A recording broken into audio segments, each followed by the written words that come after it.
What's up guys, Dukesboy here. It's been a couple months since I made a video, but I'm back again. Had COVID for the last week, but that's not an excuse. And a while ago, I got a request to do a review on my Frontier here.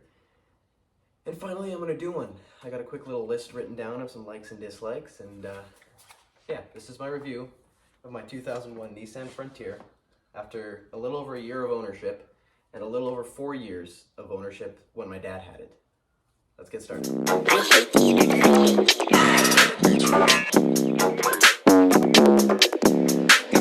Got a new plug, my other guy sucks. Barely got a buzz out, 25 bucks. Drop 200, I got too much, and I got too fried, I'm sunny side up. Got your dad doing blow off my ass. Got your mom trying to suck on my.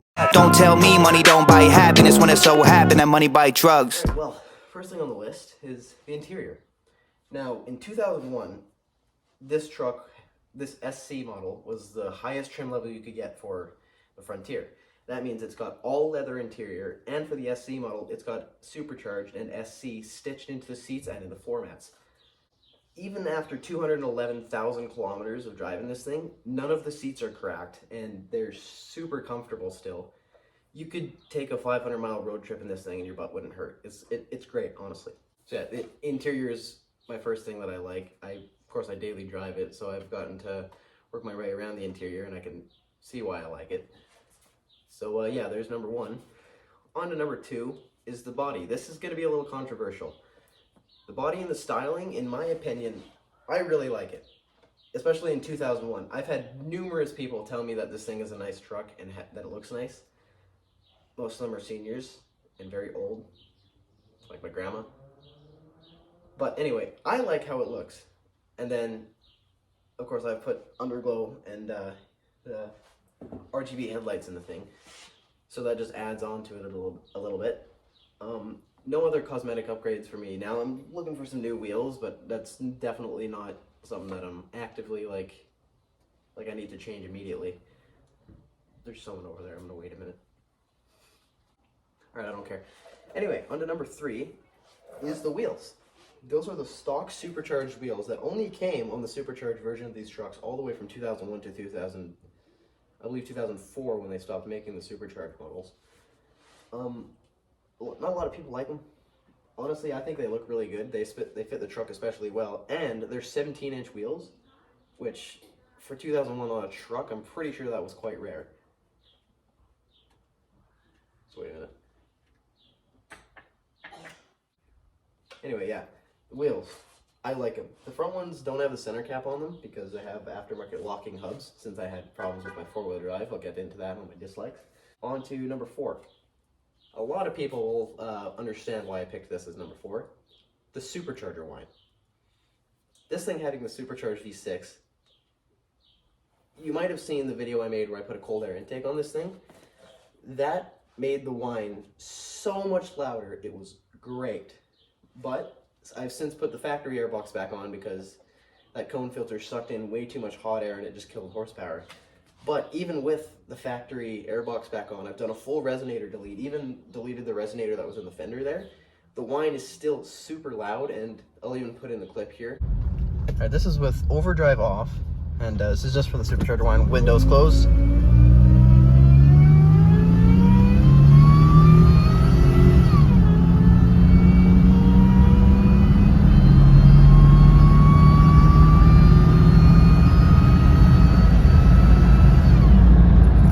So yeah, as you can hear, the whine is great.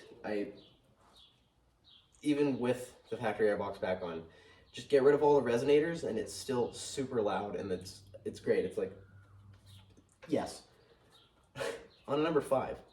Since you've last seen this truck, I put a cherry bomb muffler on it to kind of open it up a little bit and make it louder, which it is. My number five like of the truck is the exhaust note. Now you might think, you can hear the VQ in the background. You might think that this thing just having a V6 is the typical VQ trumpet sound that everyone hates. No, not even close. This thing has one of the greatest V6 exhaust notes that I've ever heard, if not the greatest V6 exhaust note that I've ever heard. The VG33 in this thing, especially the VG33ER, which is the supercharged model, has, I swear, the greatest V6 exhaust note to ever exist. It's so good. Sometimes I'll just drive around with my music off and the windows down, just so I can hear the exhaust in this thing. It sounds so good. Here's a clip.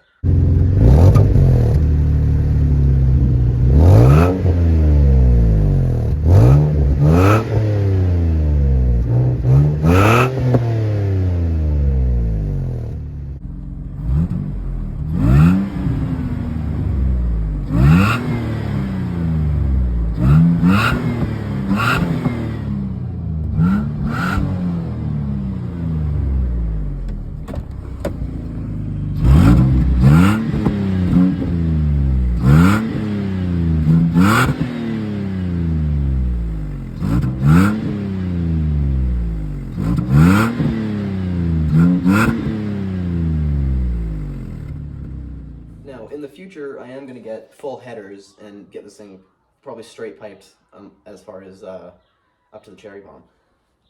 Because right now the exhaust manifolds on it are super cracked, and I'm sure the cats are very plugged. So, headers coming soon to delete the cats. But anyway, on to my sixth and final on to my sixth and final like that I could think of in 5 minutes. The engine. I'm talking about the reliability of the engine and just how it's presented under the hood. Just give me a minute. Now you won't be able to see much, but since you last saw the truck, I since took off the blower and I painted it a blue. If you go on my TikTok, quick flex here, you can see when I painted it, I spilled coolant everywhere. I've had this engine apart 3 times in the past 4 months. First, to do a knock sensor. Okay, I'm gonna stop right there. I'm gonna save that for the dislikes. Anyway, the presentation of the engine, the supercharger just directly slapped on top and everything like that, it's just perfect. And the reliability, I have had 0 issues with the engine being reliable. The only issues I've had with the engine are because I messed it up when I reassembled it. So, this thing's at 211,000 kilometers on it, as I said a minute ago. No issues. There's pretty much 0 blow-by, and this thing has no issues running whatsoever. But now I got to get into the dislikes. My list is upside down. First, is it a little bit of the interior again. The gauge cluster in the dash, more specifically. The gauge cluster in this truck consists of 4 gauges. A temperature gauge, a fuel gauge, a tachometer, and a speedometer. That's it. That's all you get. No oil pressure gauge. There's no trans temp gauge. There's nothing like that. It's literally only some dummy lights. If your oil pressure is bad, you won't know unless a little light comes up on the dash. I don't really like it. And then the rest of the dash, it's just all normal Frontier dash. There's no SC badging or anything on the rest of the dash. It's just like they took it straight out of a Frontier. A little bit of a pet peeve of mine, but overall not that bad. Number 2, how damn hard the engine is to work on. I had to do a knock sensor on this thing. I had a bad knock sensor in it for quite a while, and Nissan, being the smart asses they are, decided to put the knock sensor underneath the intake manifold.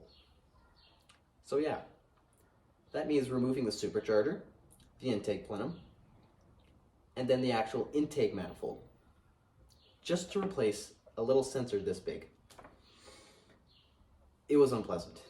I did it once, put it all back together, started it, and it smoked like a freight train and ran on about 3 cylinders. So I tore it apart for the second time, put it all back together again, fired it up, and it ran okay, but once it would warm up, it would idle like it had a cam. It would idle pretty bad. I just got a text. It would idle pretty bad. Turns out it had an intake manifold gasket leak because when I tore it apart the second time, I didn't take off the intake manifold. I just took it down to the plenum and put it back together.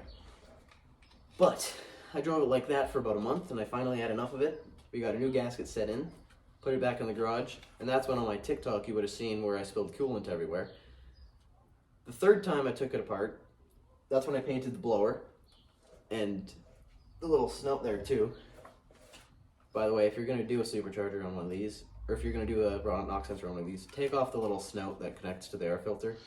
It's so much easier trying to get the supercharger back on with that thing off. It's so annoying. Trust me.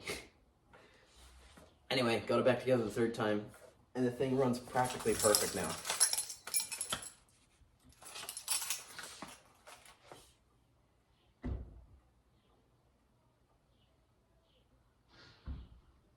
What did I do?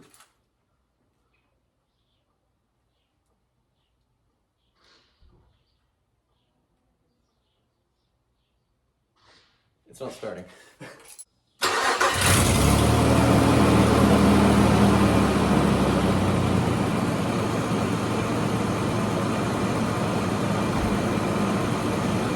There you go. As you can tell, it runs perfect. I don't know why the remote start wasn't working. To continue. My next dislike is the size. I should have mentioned that when I was talking about the likes. I kind of like and also hate the size. Me being a 16-year-old teenager who got my license almost a year ago, this thing's great size for me, someone like me. It's a little small, but that means it's easy to park, it's easy to maneuver through traffic, all that. But it's kind of too small. The back seat is barely able to even fit me and my friends who are all taller than me because I'm a scrawny little Canadian bitch. All have problems when they have to sit in the back seat. My friend who's like 5'11" complains about it every time he has to sit in the back seat. It's less than pleasant. On to the next one. Hot air. This is an unintercooled engine, and basically when they were going through the design process of the SC model, they're like, how can we sell more of these? Let's slap a giant supercharger on the top of it and do no other supporting mods. That's right, you can supercharge a naturally aspirated one of these and it'll be fine. They did nothing to the internals to prepare these for the superchargers. I think they do have forged internals just in the stock VG33, but don't quote me on that, I'm not 100% sure. Anyway, this engine hates hot air. When you first start it, it'll make good power, it'll run great, but as soon as the engine warms up, at least in my case, it loses its balls. It loses so much power, it's sad. It could be maybe something related to the fact I have the resonator delete, even though it's got, like, it's still taking cold air from the fender. I don't know why it just takes so much hot air, but it does, and it's kind of annoying. I was thinking of trying to put an intercooler on this thing, but I don't entirely know how to do that without, having to get a custom intake plenum or something that has water or cooling going through it. That's his problem for another day. My last dislike, the most important, rust. I live in Canada, and if you couldn't tell, in Canada we get a lot of snow during the winter, and everything likes to rot out. The back of this thing, it needs an entire new bed. I can put my fist inside the bed from underneath the rear bedside. It's not good. I can barely haul anything back here because it'll almost break through the bed. If I didn't have a plastic liner in the bed, there would probably be a bunch of holes and you'd probably fall through if you step in the bed. I just said bed like 4 times in that entire sentence. Anyway, even under the cab here, just above the rudder, the running boards, there's holes in the little skirts there underneath the doors. Now, this thing's not completely rotted out. It's only in the back that it's rotted out because it's, of course, rear-wheel drive.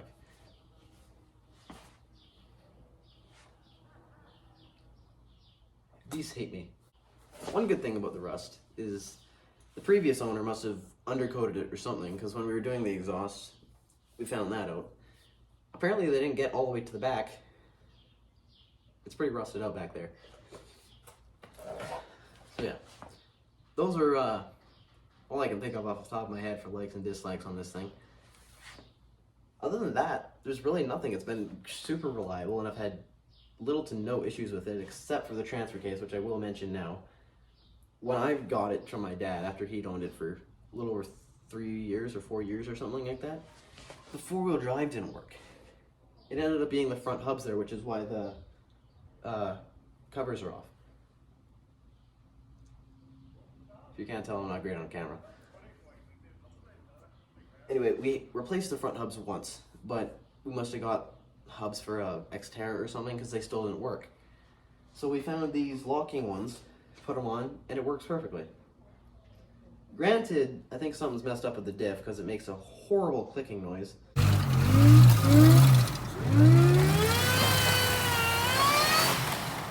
Nope. Oh, that's a good noise. That's very unpleasant. I don't want to have to replace the diff. But, yeah. Four-wheel drive works now, so it's great. I'm gonna close the hood. Anyway.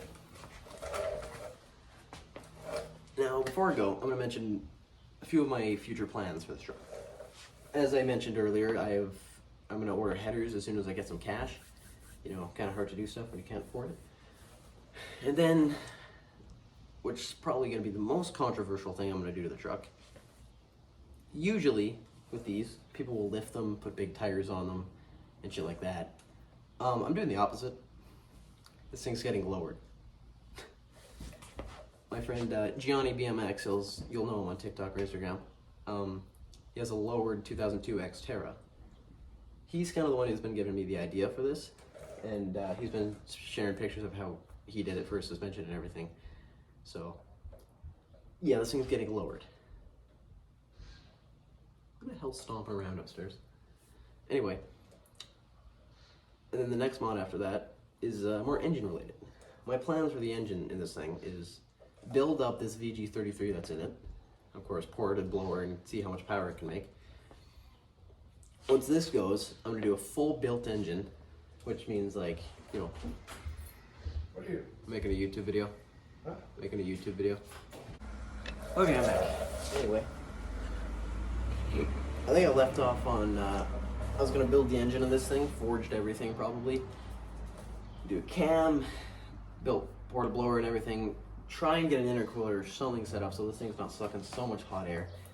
And then eventually when I'm tired of that engine, I'm either gonna go 4BT Cummins,